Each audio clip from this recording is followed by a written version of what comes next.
This proposition is passed, it would make the very land I'm standing on right now more expensive. Currently, it's only 50 cents, but under the proposition, it would be somewhere between $1 and $2 depending on the type of construction. They'll be attending the 6th annual Halo Art Reach auction, which uses local artists' work and the Halo Foundation to raise money for charity. The main issue so far is that wind. What it's doing is blowing that snow across the road, and it's really obscuring what you're being able to see. It's hard to tell if it's just wet roads or if there's some ice. The rain may be gone, but you may not be able to tell it by looking at the roads. If you look at the road behind me, it's actually completely covered by water. In a local election, Citizens for a Better Columbia spent $78,000 to shoot down Proposition 2. That's equivalent of spending $5 per no vote. The other side only spent $5,000, and that's equivalent of spending less than 2/4 per vote, while also working with the units that are nearest to the emergency, all the while making sure they make the right type of response. All of this in just a matter of seconds. According to the Federal Reserve, 11% of the male workforce is missing. These able-bodied men, aged 25 to 54, are either unemployed or not looking for work. So I simply wanted to know why. I decided to start my search like any man trying to find work, looking through the classifieds. After a couple of hours, Tiger Towing agreed to talk to me. They lamented filling open positions isn't always easy. It takes probably about a month or so to find a decent driver, you know. I wanted to know how hard of a gig driving was, so I took a ride. There was plenty of lifting, pulling, and driving. Hard work for $10 an hour plus commission. Well, according to some reports, potential employees think work like this is just too hard, and they think they can have the same type of lifestyle drawing unemployment benefits. Debates, though, disagrees. I really don't understand it. I mean, I think you'd want to be more active. I think you'd want to be more productive with your life. I mean, you want to lead an example for your kids if you've got kids, you know. So I tried the job for myself. Lifting, pulling, and driving. And, well, I don't know if I'm cut out for this. Man, I was working for like 5 seconds. My hands are dirty. Got a hangnail. Life's tough. The job may be hard, but it's still a job, and Debates has a team of drivers who are up to the task. He says I'm not good enough to join them yet. So in the meantime, I'll work on my driving. Missouri may have the most lax ethics laws in the country. Missouri is the only state where lobbyists can make unlimited campaign contributions and give gifts to lawmakers. Now, the defense has always been that the money is reported and clearly visible, but we found that's just not the case. $1.8 million. That's how much money lobbyists gave in the way of food, tickets, airfare, and other gifts through the last legislative term.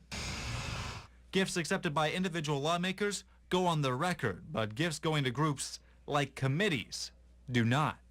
And group contributions are on the rise. A recent St. Louis Public Radio report found 3/4 of gifts given by lobbyists were to groups, up 15% from last year. This means a lobbyist can take out an entire committee, but the dinner will never show up on the lawmaker's individual records. Yeah, I think there's probably been isolated cases, right, where there's been a couple of abuses. Which is a good thing, because Barget and Associates pumped almost $60,000 in gifts last legislative term, including dinners with more than $1,000 tabs for committees like professional registration and licensing, utilities, economic development, and 6 other committees, for a final price tag of more than $25,000, none of which will appear on a lawmaker's record. I can tell you, I've never been at a dinner that I've hosted or been there with some other people where somebody said, okay, we've ordered our dinner. John, tell us what it is you'd like for us to do tomorrow. So what's their purpose? What most of them buy, if you will, at most, is access. It's the ability to come by and talk to a member of Congress, state legislator, staff member about a piece of legislation. These dinners usually center around establishing connections with lawmakers. The biggest spenders are a virtual who's who of the state. Ameren spent the most money of any group last term, including a $16,000 meet and greet with Westinghouse CEO for the entire General Assembly. Westinghouse and Ameren partnered together for the Callaway nuclear power plant. And John Barget and Associates, grouped with other lobbying organizations, spent more than $346,000 on gifts for lawmakers. But lobbyists like Barget say just because the perception is bad doesn't mean reality is. That I work with in Jefferson City, both people that I work with and people that I work against, are quite honestly some of the most honorable, decent people that I've ever had the privilege of meeting. Barget says gifts aren't the best motivators. I mean, the power of a local constituent is much greater than any of the perceived power that people believe lobbyists have. But what about the lawmakers? Even with the less reporting, some lawmakers still rack up the gifts. Senator Kiki Curls took the most last term, including 19 separate ticket gifts from lobbyists, adding up to almost $3,400 of free tickets to things from baseball games to a Miami Heat basketball game in Kansas City and more. Senator Ryan Silvey took the second most, all the while being the vice chairman of the Governmental Oversight and Fiscal Responsibility Committee. And Senator Tom Dempsey, the vice chair of the very committee an ethics reform bill would have to be heard, received almost $45,000 since being elected in 2007. But just because they accept gifts, is that a problem? If all this information comes to light and the citizens of that district do not believe that there's anything wrong with it, and there's no laws have been violated, and they keep re-electing Representative Snort, with all due respect, the last time I checked, we were in America, and that means the majority rules. And Barget is right. All these gifts are legal. And year after year, ethics bills about gifts and contributions have been filed only to die in the Missouri legislature. Some fail because they go too far, while others because they don't go far enough. Another round of ethics bills will be filed this year, and it might get some unexpected support. The more transparency, the better for everybody.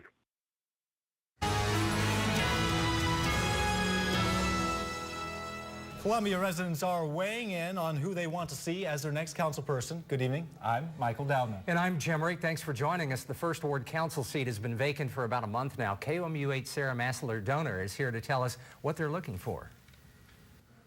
A manhunt ended with 2 arrests right outside of Jefferson City today. Now, we don't have a lot of information, but what we do know is that it ended at a dead-end rock quarry type area off of Catalina Road. Police cars lined the area and a tow truck took a vehicle back up to the main road.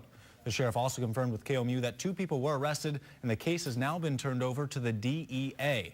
Officials would not give us any more information about the incident. Today was Scott Shelton's first day as Boone County's 911 director. Now, Scott Shelton is a Columbia native. In fact, his first professional job was a police officer at MU, where he worked for more than 2 decades. Today, he sat down for an exclusive interview on what he expects from the job.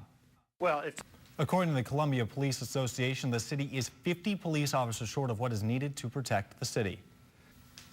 Want to open up a new business? Well, you're in the right place. For the 5th consecutive year, the state ranked in the top 10 for pro-business states, and that's according to the Department of Economic Development.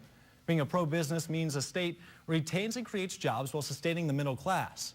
Owners of new businesses in Columbia say they think the city offers many benefits to their businesses. The economy here is...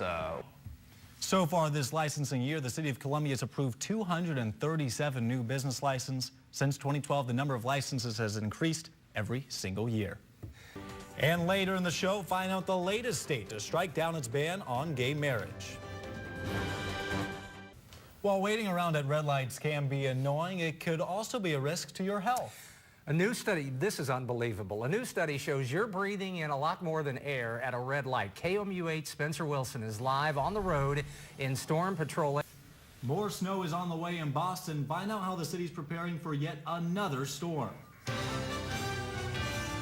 Oregon's governor is resigning because of his fiancée. The details after the break. But first, here are your lottery numbers. Good luck. While investigating the murder of 3 Muslim students in North Carolina earlier this week, a search warrant led to officials to an arsenal of weapons in the suspect's home. Police say Craig Stephen Hicks had a collection containing dozens of firearms, cases of ammunition, and several loaded magazines. Shell casings were found in the neighboring apartment of the young couple who was killed. The FBI opened a parallel investigation. Federal investigators say they have not ruled out hate crimes in this case. Boston is already drowning in snow, and even more is on the way. NBC's Dan Shenneman reports that snow isn't the only concern, though. Even with... It was the surprise of a lifetime. Coming. A mother in Virginia gave her son a great Valentine's present. Officially, this was Grandparents' Day at a Virginia elementary school. Students prepared songs and serenaded guests when someone came into the assembly carrying a big teddy bear. 10-year-old Colin Carter was called to the front, and as he got closer, he realized the big stuffed animal was hiding his mother. Claire Sampson is a Navy nurse and has been deployed since last July. The boy has been staying with another family while his mom has been away. Coming up on KOMU 8 News this weekend, utility customers in Fulton will be paying higher bills. Where you can expect some of your next paycheck to go.